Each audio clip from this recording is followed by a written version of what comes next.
Léopold von Sacher-Masoch est inconnu des services de beaucoup d'entre vous. C'est un écrivain autrichien et dans son œuvre la plus connue, La Vénus à la fourrure, il explore les thèmes de la domination, de la soumission, de la douleur qui fait plaisir, et donc son nom de famille, Masoch, a inspiré le terme masochisme.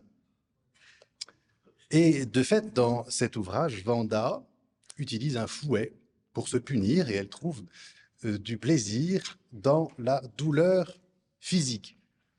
Et si vous mettez à côté de cela, euh, dans les 120 journées du Marquis de Sade, Bonsoir Calixte, c'est marrant, je ne pensais pas un jour mettre Marquis de Sade et Calixte dans la même phrase. Bienvenue. Des personnages qui utilisent les privations alimentaires comme forme de contrôle de l'autre. Vous mettez dans une boîte, vous mélangez sans nuance et vous arrivez à ce constat formidable que le carême, c'est un truc déviant de sadomaso qui n'a plus aucun sens. Très bon argument pour arrêter d'essayer de faire un carême sérieux. Parce que c'est vrai que faire un carême sérieux paraît maintenant d'un autre temps. Pourquoi est-ce que je vais infliger à mon corps, à mon bien-être, des privations, voire parfois une douleur physique qui va me coûter, alors que je pourrais m'en passer et faire autrement? Où est le sens dans tout cela? C'est la question du jour pour éviter évidemment de se transformer en carême sadomaso, ce qui peut être un réflexe plutôt masculin du jeune étudiant motivé en ce début de carême. Non, je ne regardais personne, arrêtez d'avoir peur, voyons. Benoît, c'est quoi cette chose métallique qui dépasse de ta ceinture?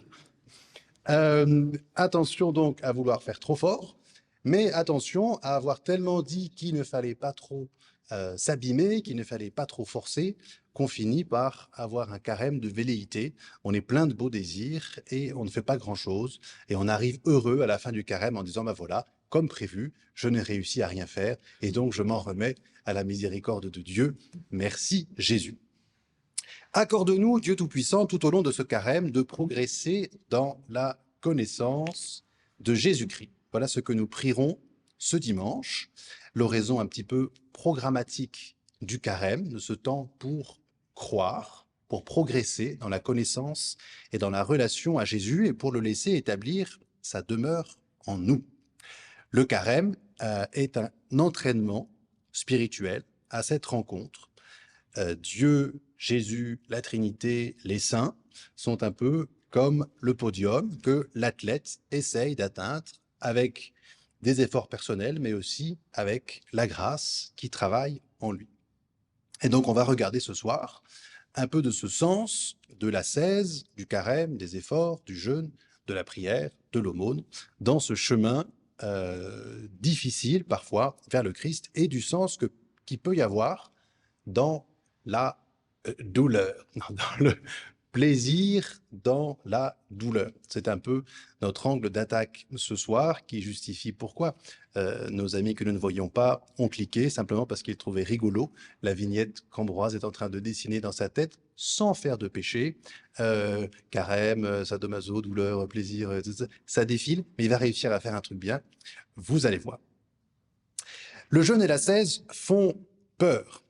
On respecte sans problème celui du musulman, on respecte un peu en rigolant parfois celui des chrétiens. Et ce qui est marrant, c'est qu'on respecte à 100%, sans même s'imaginer qu'on pourrait le mettre en doute, le jeûne, par exemple, que s'inflige Adriana Lima. Alors, qui connaît Adriana Lima? Ça, les gens sont tous gênés parce que les garçons qui connaissent, non, bah non, je connais pas. Non, non c'est pas du tout, c'est pas non plus totalement inconvenant de connaître l'égérie première de Victoria's Secret, enfin, une mannequin tout à fait honorable, qui paye ses impôts, enfin qui fait, mais qui, pour faire un shooting, arrête de manger pendant 9 jours. Et elle prend des cocktails, des potions, des trucs aux protéines, tout ça, mais elle ne mâche rien pendant 9 jours. Et tout le monde dit ça, mais c'est formidable, on va essayer de l'imiter, c'est génial, c'est super. Ou dans l'autre sens, nous connaissons tous notre compatriote Cristiano Ronaldo, pour changer d'exemple par rapport au frère Clément. Cristiano Ronaldo, j'ai découvert, s'entraîne, ça va être très long si je fais tout comme ça, s'entraîne 5 heures par jour. Et il a dans son ascèse des choses évidemment difficiles, des exercices, du sport, de la muscu, tout ça. Mais il a aussi, il doit faire des chronos de dodo extrêmement précis.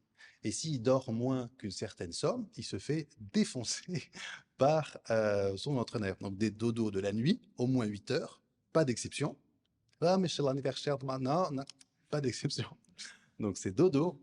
Et il doit faire des siestes tout le temps. Il ne peut pas faire un gros repas, c'est interdit. Il vaut mieux qu'il en fasse 2 moyens. Donc il va avoir 6 ou 7 repas par jour, avec un demi-steak, puis un autre demi-steak. C'est étonnant, mais c'est comme ça. Et ça, pour lui, c'est pas pendant 40 jours. C'est pendant, ça dure combien de temps une carrière de footballeur? 20 ans? 20, moins que, ouais. Une vingtaine d'années, tous les jours, tout le temps, qu'il neige ou qu'il vente, ce qui n'arrive pas beaucoup au Portugal, il va toujours faire attention. Donc son entraînement rigoureux inspire beaucoup de gens. On se dit tous c'est formidable, c'est génial. Alors que si vous imaginez quelqu'un qui n'aime pas beaucoup le foot, comme moi par exemple, enfin qui aime bien, je veux dire parce que c'est un Portugais, mais sinon, ce que s'inflige cet homme est surhumain quand même, parce qu'il pourrait faire, il pourrait être explorateur dans des régions très lointaines, par exemple Foucault. Bravo Jean-Pierre, ça va bien. Il pourrait aller très loin. Bref, il choisit de souffrir, il choisit de subir parce qu'il a un objectif, parce qu'il veut quelque chose. Et en cela, il met en pratique magnifiquement la citation de Saint Paul. Tous ceux qui combattent, dit-il dans la première aux Corinthiens, tous ceux qui combattent dans une compétition ou dans une course s'imposent toute espèce d'abstinence. Et eux, c'est pour obtenir une couronne incorruptible. Je la refais. Et eux, c'est pour obtenir une couronne corruptible. Nous, c'est pour obtenir une couronne incorruptible. Et donc nous sommes là, chrétiens, Jésus nous propose une course, un match, un combat spirituel. Nous regardons Cristiano nous défoncer en termes d'ascèse pour une couronne corruptible. Je ne me suis pas trompé. Et nous sommes assis en disant « Ah, c'est vachement dur ». Il faut donc se motiver un petit peu, bonnes gens, pour adopter la secte du frère Clément, le retour de la mortification dans l'Église catholique. Le frère Mogg hésite actuellement à la rejoindre pour des raisons évidentes concernant sa main qui tremble. Non, mais je plaisante, ça n'a pas de sens, évidemment. Pourquoi j'ai un droit de réponse. Pourquoi jeûner? Pourquoi se mortifier? La psychologie moderne a montré et a prouvé, sans mettre Jésus derrière, qu'il est bon pour vous, pour votre santé, pour votre vie, pour vos objectifs, de vous imposer des renoncements. Et donc, dans un excellent ouvrage que je devrais avoir ici pour vous le vendre, le frère Clément cite des chiffres de William James qui invite, et païen comme tout, qui invite à faire au moins un renoncement tous les 2 jours. On peut varier un petit peu les domaines, mais j'ai envie de manger ça, eh ben non, je le fais pas. 2 jours après, j'ai extrêmement envie de m'inscrire à ce week-end Saint-Elme, eh ben non, j'irai pas. 4 jours après, j'ai extrêmement envie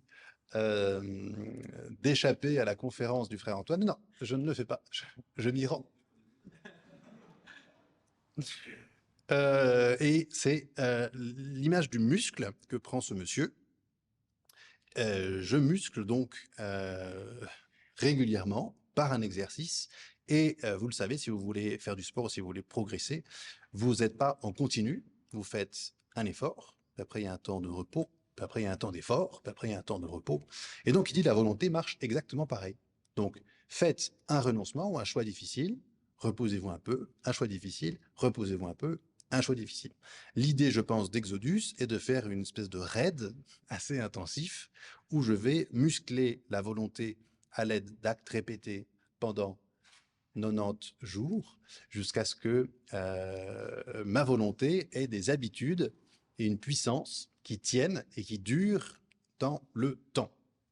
Donc retenez ça, au point strictement psychologique, l'ascèse a une grande vertu, l'effort pénible et qui coûte, suivi de temps et de récupération, renforce et muscle ma volonté et me permet de poser des choix.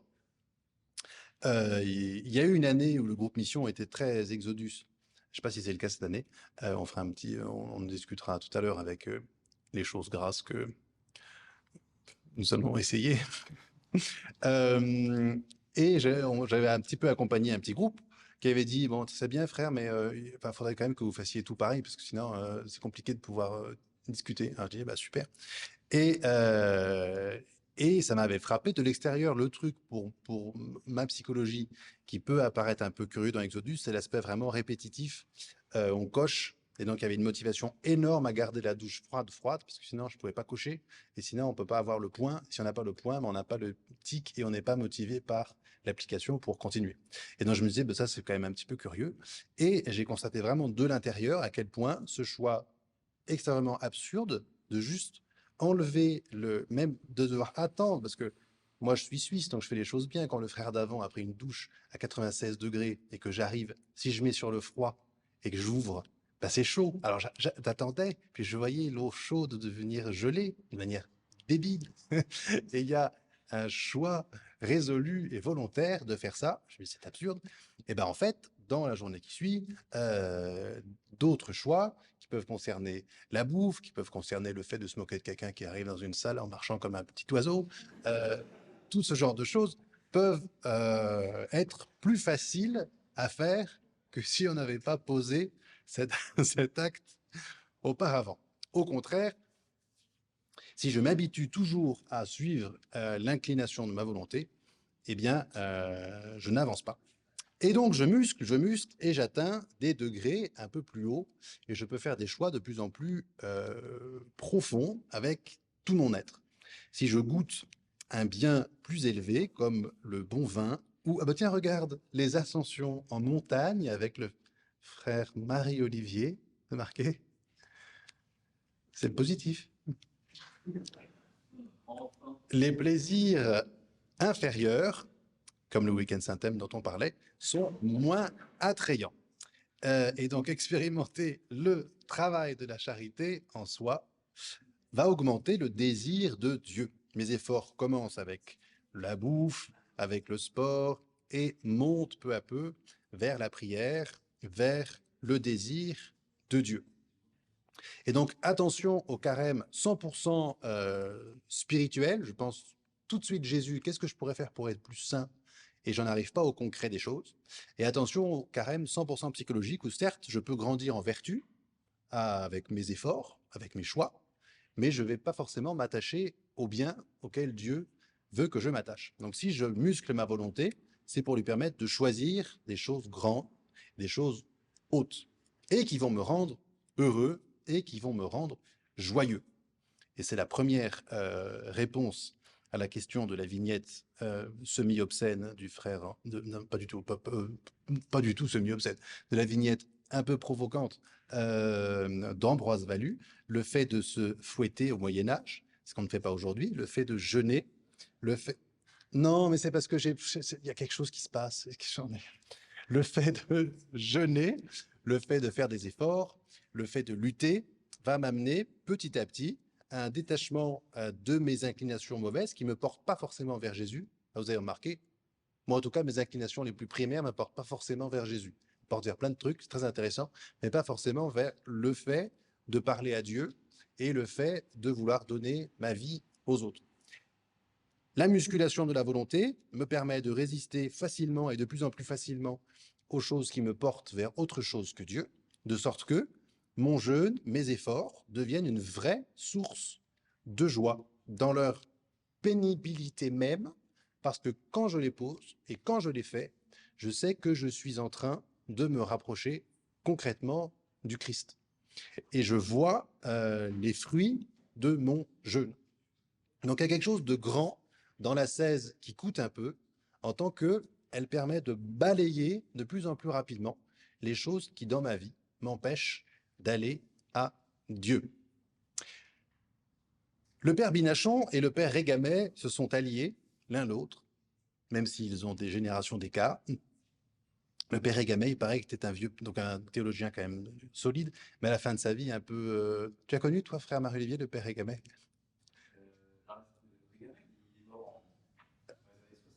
Oui, c'est pour ça, je trouve ça drôle. Et donc, à la fin de sa vie, il était dans un couvent. Oui, il était dans un couvent. Il était dans un couvent où l'église, on peut y accéder par des balcons, un peu comme des estrades un peu partout.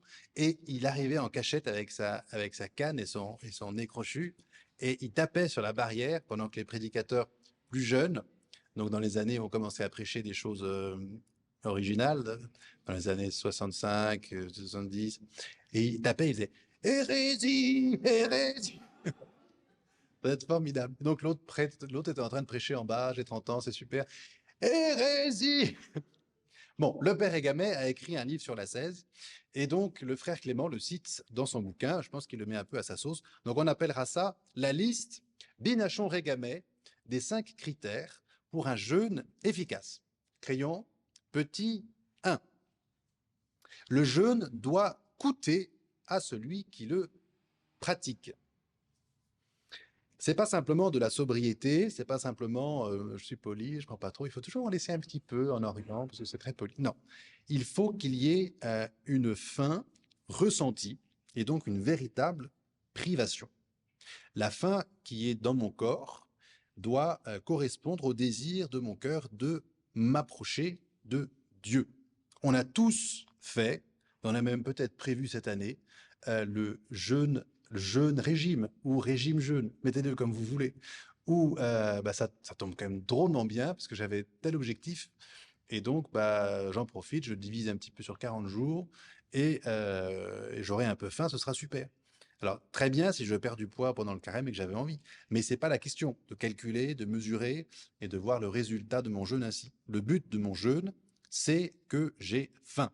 Comme dit le bon père Bonino, moi, j'aime pas quand je jeûne, parce que quand je jeûne, j'ai fait. C'est le mec qui est docteur en théologie. Hein.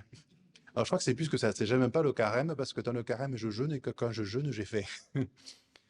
Et bien, il avait bien compris que si j'ai pas faim pendant le carême, c'est que j'ai pas bien compris ce que c'est que le jeûne. Premier critère, donc, il fait un petit peu mal. Deuxième critère, nuance, enfin, équilibre un peu. Le jeûne ne doit pas nuire à l'accomplissement soigné de ses devoirs. Le jeûne ne doit pas épuiser la personne. Il doit coûter, mais il doit coûter de manière mesurée. Exemple personnel, couvent de Toulouse, l'office des ténèbres. Vous connaissez l'office des ténèbres? C'est l'office que nous avons pendant les jours saints le matin, ça dure 1 heure et demie à peu près. On chante, on chante, on chante, on chante, on chante, on chante. Et moi, ça va, j'avais pas encore 20, 27, ah si. Bon, mais pas loin. 25, 26, 27, on peut se permettre d'être un petit peu solide. Donc vendredi saint, on ne mange rien, on est content, super. Et j'avais pas beaucoup mangé non plus, peut-être. Enfin bref, je chante. Non, c'était samedi saint, pardon. Rien mangé le vendredi. Zoom. Et puis après, j'avais toute une spiritualité de l'Orient. Il ne faut pas non plus trop manger le samedi. Alors là, un samedi, donc ça commence à faire un. Et pendant que je chante au milieu de tout le monde avec les frères, d'un coup, c'est marrant, je vois comme si quelqu'un clignait des yeux, mais sans mes paupières. Et je suis debout, et puis il n'y a plus de lumière, et il n'y a plus de couleur. J'ai dit, ah oui, en fait, ah oui, merde, je vais tomber. Je ne suis pas tombé, mais ça aurait été beau, en plein milieu de l'office liturgique, Seigneur, tu nous tiens dans la vie. Bon. Ça aurait été très, très super. Et donc, de même, demain, par exemple, Cristiano Ronaldo, qui est portugais, donc catholique, imaginons qu'il y ait un match, s'il mange rien du tout mercredi décembre et qu'il joue à 19h30, eh ben, c'est débile. Donc, il doit assurer que ce qu'il va faire en termes de jeûne soit quand même compatible avec sa vie et son devoir d'État. Troisième critère, pas facile du tout, le jeûne doit adoucir le caractère et épanouir la joie spirituelle. Comme vous pouvez tous le constater, je vais me prendre une deuxième chaussure, le frère Mère-Olivier n'a pas dîné ce soir. Et donc il a l'œil torve, le regard agacé, la peau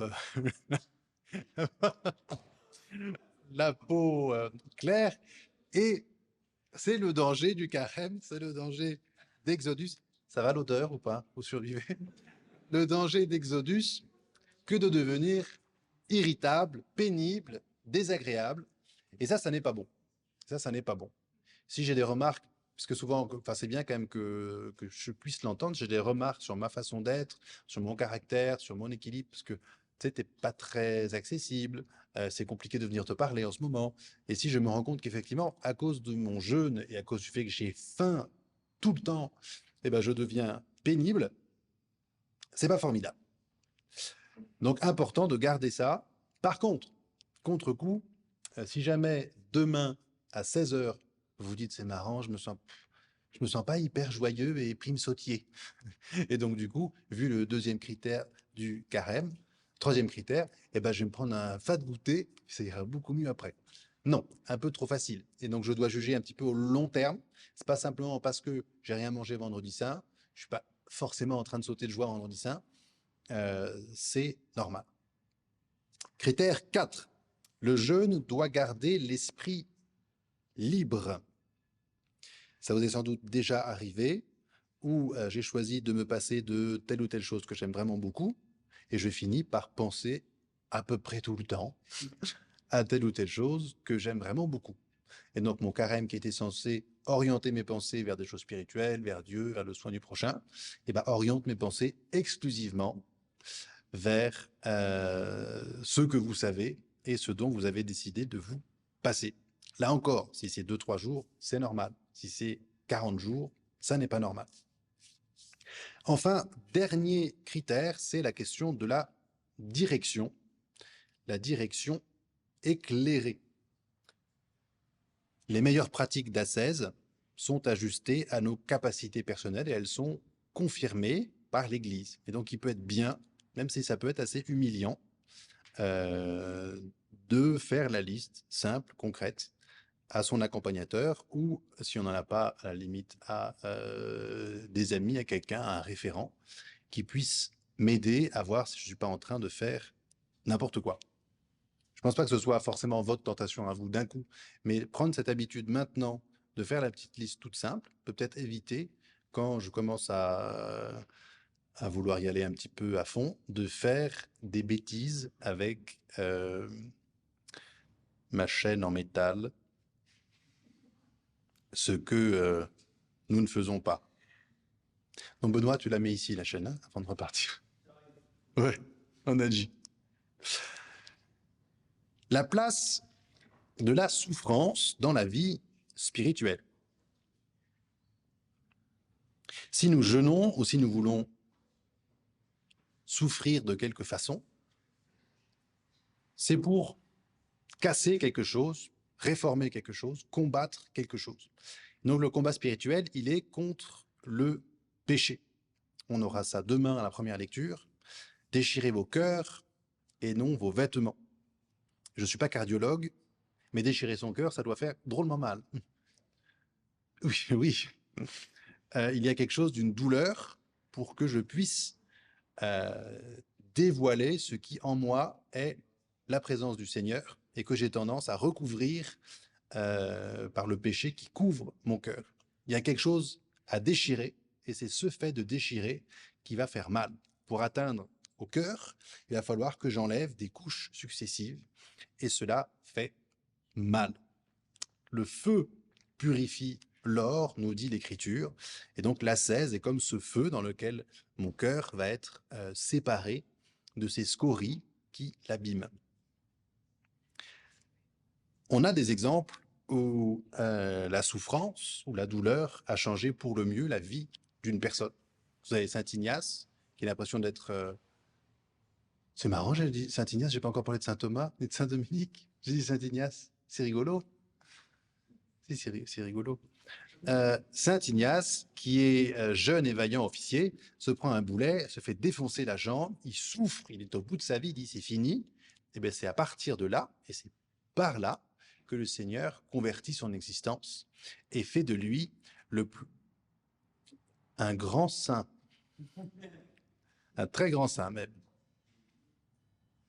Vous avez ça dans la petite Thérèse, ça dans Chagnon de la Croix, des acceptations de la souffrance, grande ou petite, qui permet une grande fécondité. Parce que ma souffrance va me permettre de m'unir à la passion du Christ. Mon cœur grandit dans l'effort ascétique parce que l'exercice que je m'impose me coûte et je me rapproche alors de celui qui a fait quelque chose qui a vraiment coûté pour lui. C'est très peu de choses, hein. Mon déjeuner par rapport à des clous dans mes mains, on est loin. Mais ça a coûté à Jésus de faire chaque pas de sa passion. Et donc j'essaye de m'unir à lui, de partager un peu ce qu'il a vécu dans ce temps de carême, qui est comme une longue marche vers le calvaire et vers Jérusalem. Je me prépare avec lui à la passion. Et j'essaye donc, en parallèle de mes accablements, de méditer cette figure du serviteur souffrant, de méditer cette obéissance du Christ et de voir comment je peux, avec lui, porter ma croix avec espérance. La souffrance n'est pas un but, elle est un passage vers quelque chose de plus grand. Donc il faut avoir un grand désir pour pouvoir souffrir avec joie. Si je jeûne et que j'ai une certaine douleur juste parce que l'Église me le demande par obéissance, parce que j'aime Dieu quand même, hein. J'aime le pape, il me dit tu dois faire ça, bon bah, très bien j'y vais. Mon carême ne porte pas beaucoup de fruits. Alors que si j'ai un désir d'amour profond, d'union profond, d'accéder à l'intimité avec Jésus, alors je vais vouloir suivre le chemin qu'il a suivi lui-même. Pourquoi être joyeux alors que l'on se prive ou alors que l'on souffre dans son corps? La raison n'est pas compliquée, Jésus vous la donne demain, c'est lui qui le dit. Quand tu jeûnes, ne prends pas un heure abattu, parfume-toi la tête, lave-toi le visage. La joie, elle ne vient pas de la privation, et dans ce cas-là, Ambroise aurait raison, et le carême serait un truc déviant, où le fait d'avoir mal parce que j'ai faim me produit une sorte de délice.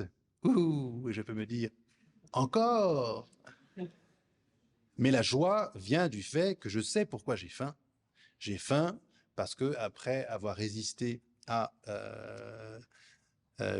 qu'est-ce qu'il aime Ambroise, j'en sais rien moi.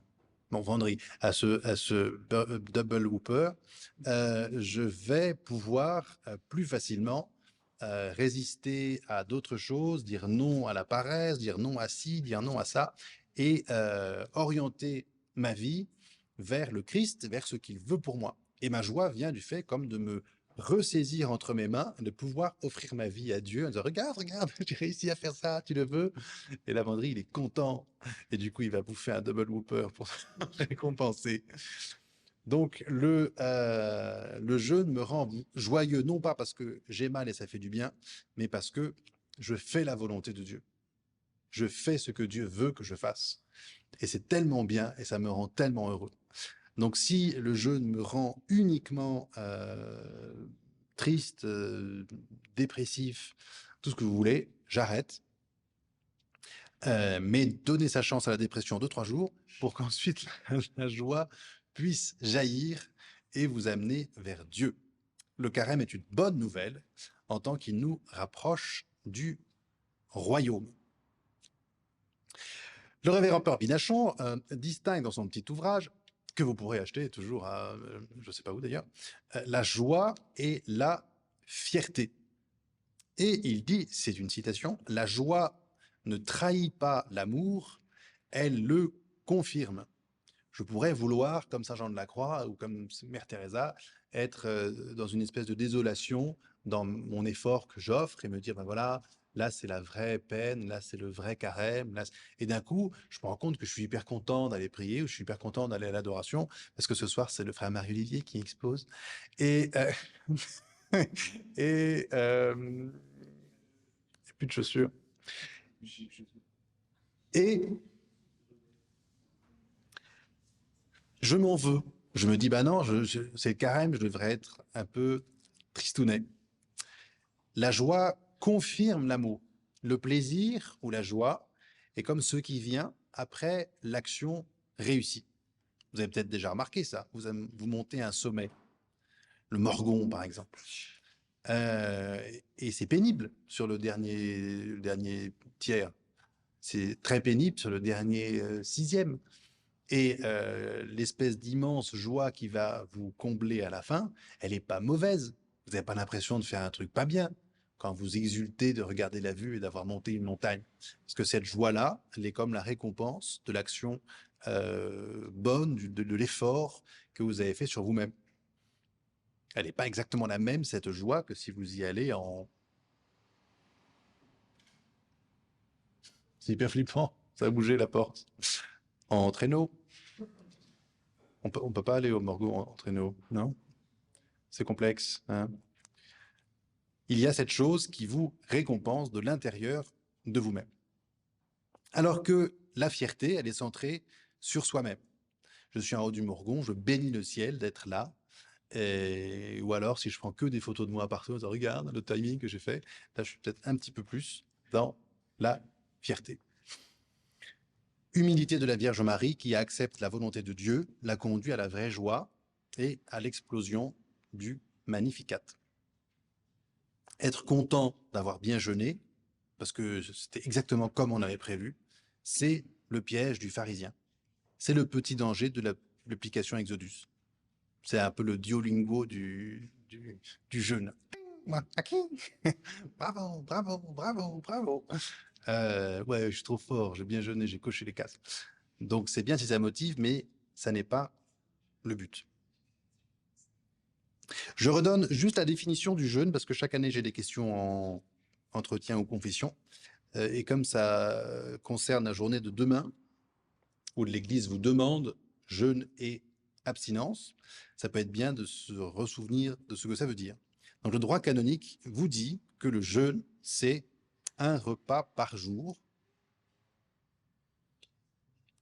avec la possibilité d'avoir un peu de nourriture le matin et le soir, en observant la coutume approuvée des lieux. Je ne sais pas trop ce que ça veut dire, ça. En tout cas, c'est ça le jeûne. Une journée de jeûne ne veut pas dire que j'ai pas le droit de prendre de viande. Mais la journée de demain, c'est plus qu'une journée de jeûne, c'est une journée de jeûne et d'abstinence. C'est un autre endroit du droit canonique qui vous demande de ne pas manger de viande, ni de jus de viande. Je précise, c'est dans le droit canonique. Mais vous êtes catholique et donc décadent par rapport à frères nous orthodoxes. Vous pouvez prendre des œufs, laitage et tout condiment tiré des graisses des animaux. Ça étonne beaucoup nos frères orthodoxes un peu rigoureux qui disent mais toi manger ça, toi manger ça. Très étonnant. On avait discuté un petit peu.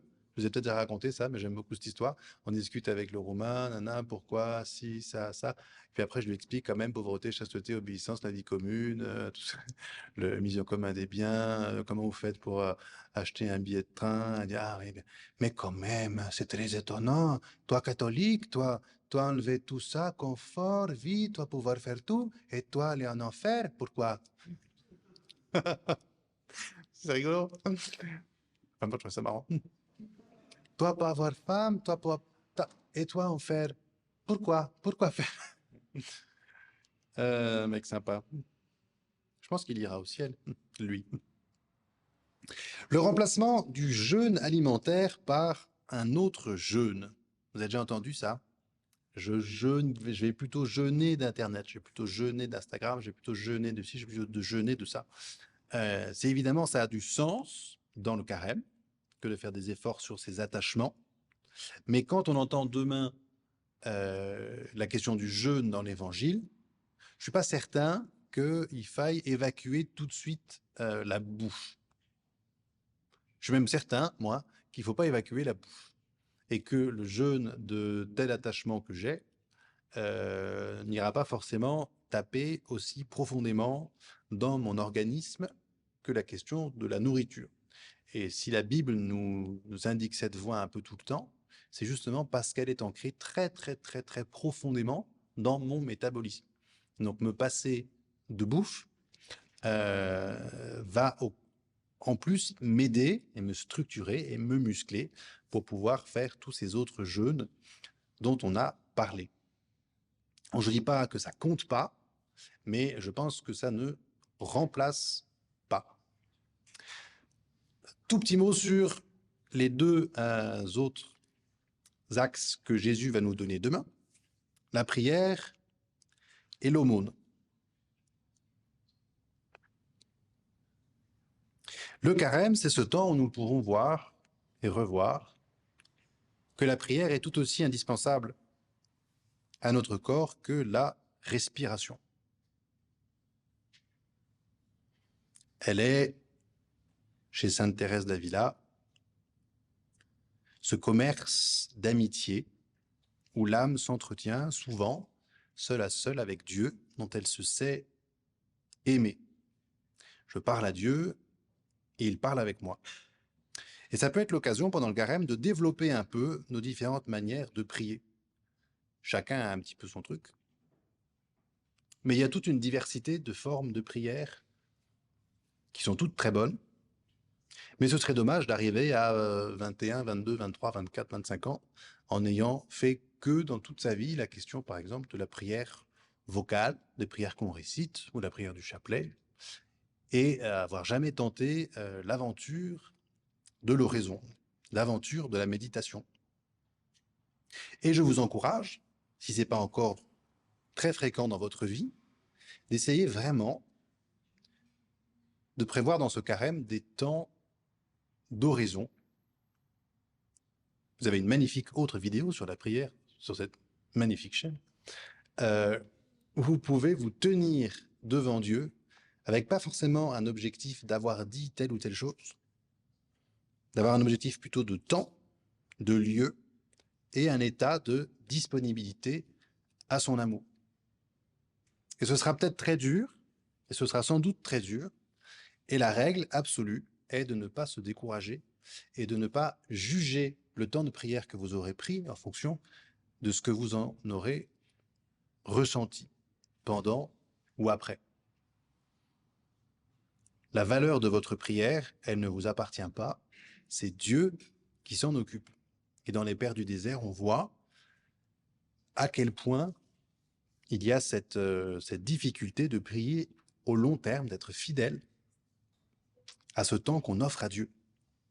Et les pères aimeraient tellement pouvoir avoir ce moment que vous avez peut-être déjà vécu une fois ou deux dans votre vie, vous l'aurez forcément une fois ou deux, vous vous asseyez, et puis d'un coup, pouf, c'est comme si Dieu prend votre esprit et dit maintenant je m'occupe de toi, je te bichonne. Et on pense à rien, il n'y a pas de distraction, on est là, on est bien.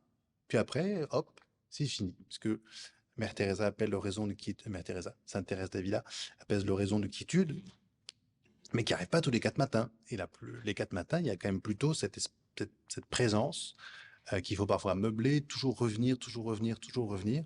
Essayez vraiment, prenez-vous un petit bouquin sur l'oraison, prenez-vous un petit engagement pour progresser dans vos façons de prier. Et enfin, la question de l'aumône.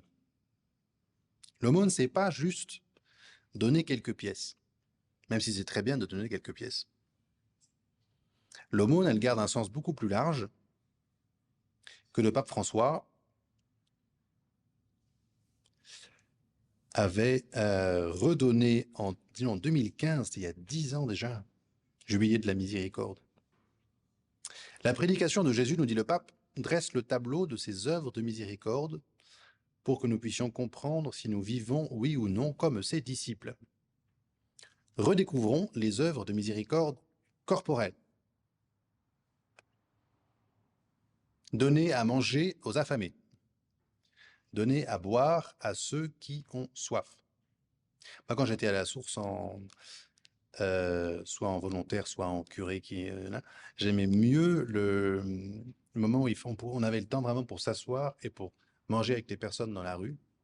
Et ça peut être très sympa, et c'est pas toujours, les gens acceptent pas toujours, hein, mais donner à manger aux affamés comme ça, c'est formidable. Mais dire, bah voilà, j'ai ça, est-ce qu'on pourrait déjeuner ensemble?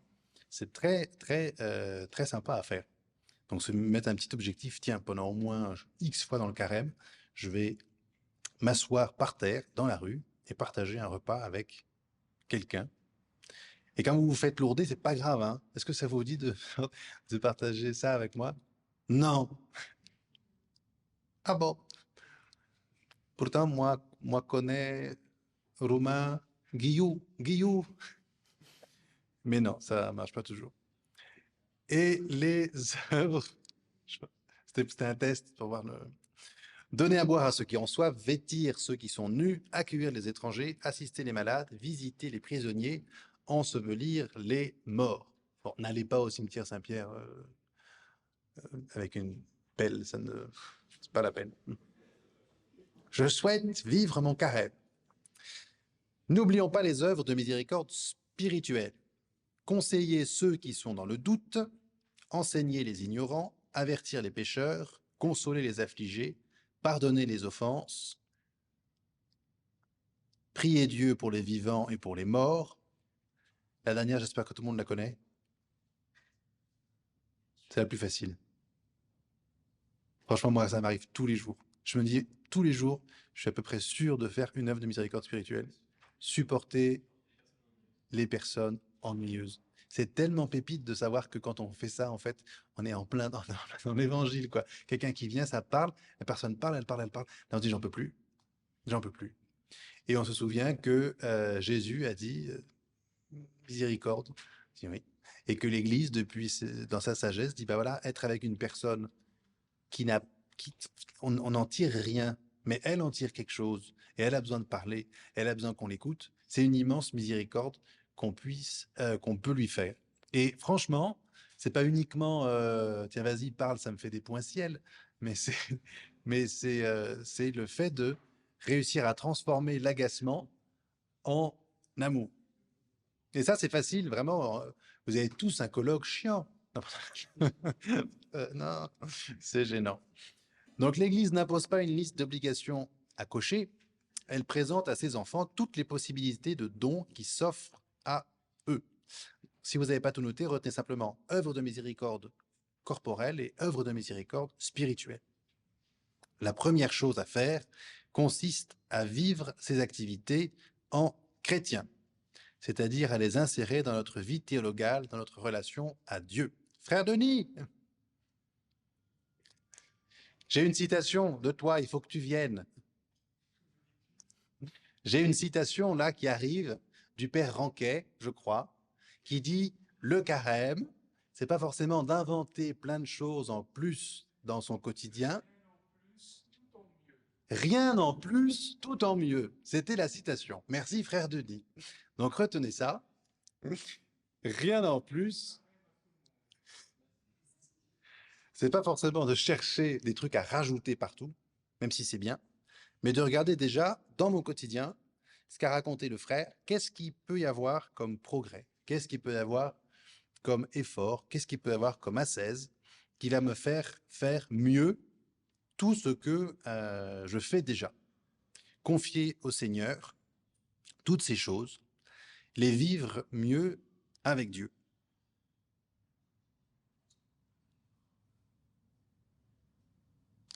Et comme conclusion, souvenons-nous des deux écueils. Comment s'appelle le monsieur dans l'histoire de la théologie? Le frère Marie-Olivier n'a pas le droit de parler. Dans l'histoire de la théologie, qui pense qu'il peut tout faire à la force de sa propre sainteté, de ses propres mérites, lui-même, l'autosuffisance spirituelle. Je vais être saint par mes efforts, par mes progrès.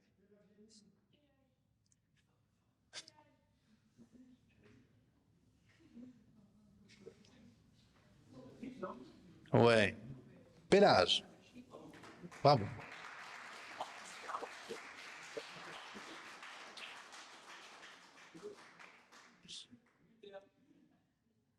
Bah non, c'est l'inverse. Ah non, c'est pas du tout. Oui, non, mais bon, hein, de pas mal, de pas mal. Sans moi, vous ne pouvez rien faire, dit Saint Jean. C'est vraiment illusoire de vouloir faire un carême purement humain. Il y aura des trucs impressionnants, hein. Je pense qu'on peut faire un exodus sans la grâce. Mais c'est comme quelqu'un qui s'entraîne pour faire la diagonale des fous, quoi. Une fois qu'il a couru, il est content. Il a fait. Tout le monde lui fait waouh, il fait ouais. Et voilà. Et ça n'a pas beaucoup plus loin que ça. Et en face, nous avons la tentation quiétiste de se dire, bah voilà, je ne vais pas faire quelque chose parce que Dieu fait tout. Donc moi, je me place sous sa lumière et sous son regard. C'est à lui de me sanctifier. Tout ce que je fais sera ou serait inférieur à ce qui pourrait faire. Et là, nous répondons la phrase de Saint Augustin, Ambroise, Dieu t'a créé sans toi, il ne te sauvera pas sans toi. Dieu t'a créé sans toi, il ne te sauvera pas sans toi. Aide-toi et le ciel t'aidera, dit le proverbe. C'est un peu la même idée. Je vous souhaite un magnifique carême. Je donne toujours moi un conseil très concret. J'ai le même défaut que vous, c'est-à-dire d'avoir déjà là dans ma tête très bien tout ce que je vais faire pendant le carême. Mais en fait, je l'ai tellement très bien que je l'ai pas écrit, enfin que c'est pas net, que ça reste, ça va être génial quoi. Il y aura ça, puis il y aura ça à un moment, puis il y aura ça. Et l'effort du papier et du crayon est de se dire jeûne, prière, aumône, et de dire voilà, je vais choisir pas forcément 15, 15 flèches par numéro, hein, mais disons déjà une dans chaque, pourquoi pas une deuxième dans chaque. S'il y a une troisième dans chaque, formidable, mais c'est pas la peine de vouloir remplir 15 000 trucs, mais en tout cas de faire l'effort, de choisir et de discerner ce que je vais vraiment concrètement essayer de faire. Et pas simplement d'être dans une magnifique idée, parce qu'une idée de carême, je peux vous la faire durer 40 jours. Elle sera toujours aussi, waouh, j'ai plein d'idées. Puis j'arrive à la semaine sainte et je fais, waouh, l'année prochaine, je pourrais faire tout ça. Ça va être super. Donc, mettons des choses par écrit, humbles, simples, mettons-les en pratique, fixons le regard sur Jésus et tout ira bien. Amen. Amen. Amen.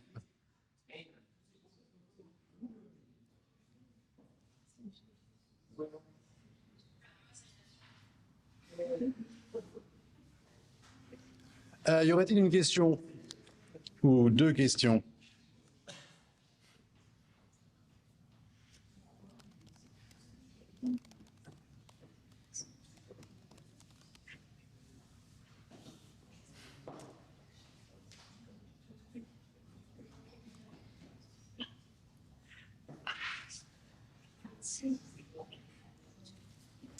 Sinon, moi j'ai des annonces, je crois, et je les ai pas notées. La première, c'est Pierre Foucault, pour le carême, justement. C'est moi qui fais ou c'est toi qui fais? Ah, pardon, je croyais que c'était pour ton annonce du carême.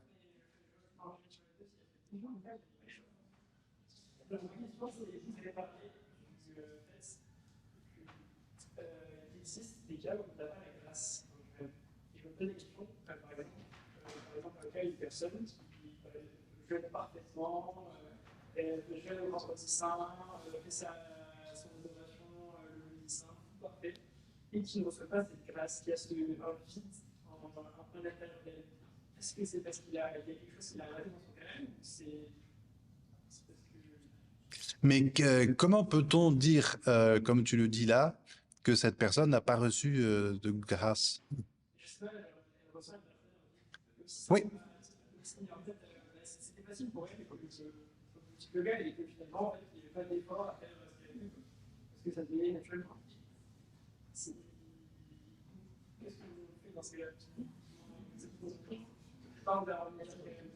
Je suis pas sûr d'avoir tout compris. Mais il y a deux choses séparées. Une première chose, c'est j'ai pas l'impression que ça me demande de l'effort. C'est facile à faire, ça vient comme ça. Ça veut pas forcément dire que c'est pas assez. Ça veut dire que, je parle, la personne a une structure vertueuse très bien en place, et tant mieux. Donc ça, c'est une première chose. S'il y a des choses objectives qui sont pas ridicules par rapport à sa condition physique et tout ci, tout ça, elle fait des choses qui sont pas simples par rapport à ce qu'elle est, mais elle n'a pas l'impression que ça lui coûte énormément. c'est pas forcément la peine de chercher toujours plus jusqu'à avoir justement des privations qui soient un peu extrêmes pour ressentir quelque chose. Et la deuxième chose qui est, bah, j'en retire pas grand-chose, bah, ça c'est vraiment pas facile à dire. Comment est-ce que je suis le juge de ma vie spirituelle? Donc là, je pense que c'est vraiment une question d'accompagnement personnel. Est-ce que ce j'en retire pas grand-chose, c'est en fait ça me rend malheureux parce que je le fais pas pour Dieu, je le fais pour moi? Est-ce que c'est juste je suis devant Dieu qui a vu que je commençais à être un mec un peu sérieux dans la vie spirituelle, que je pèse un peu et il me fait traverser une période de désolation pour voir un peu ce qu'il va faire avec moi? Est-ce que c'est donc ça c'est dur à dire de l'extérieur. Il faudrait que cette personne extraordinaire, je pense, aille dans un entretien spirituel, peut-être en choisissant quelqu'un dans la maison qui soit un petit peu avancé. Tu vois, moi, j'irai pas voir dans cette pièce. Dans cette pièce, je pense que le choix est vite fait. Il faut choisir un frère dont, tu vois, la lumière de la grâce se reflète un peu sur son être. Mais c'est pas simple, hein. C'est pas simple, ces questions.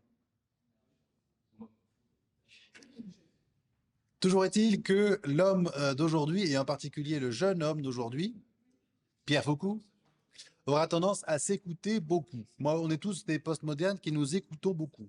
Donc, si ça me fait ci, ça me fait ça, je le sens comme ci, je le sens comme ça, on va surinterpréter et on va dire je suis dans cette disposition par rapport à Dieu puisque je ressens ça. Alors que si ça se trouve, je ressens ça uniquement parce que il y a d'autres choses, enfin je sais pas, il y a d'autres éléments qui ont rien à voir avec mon jeûne ou mon ascèse. Ça y est, j'ai fini. Tu peux envoyer la chaussure.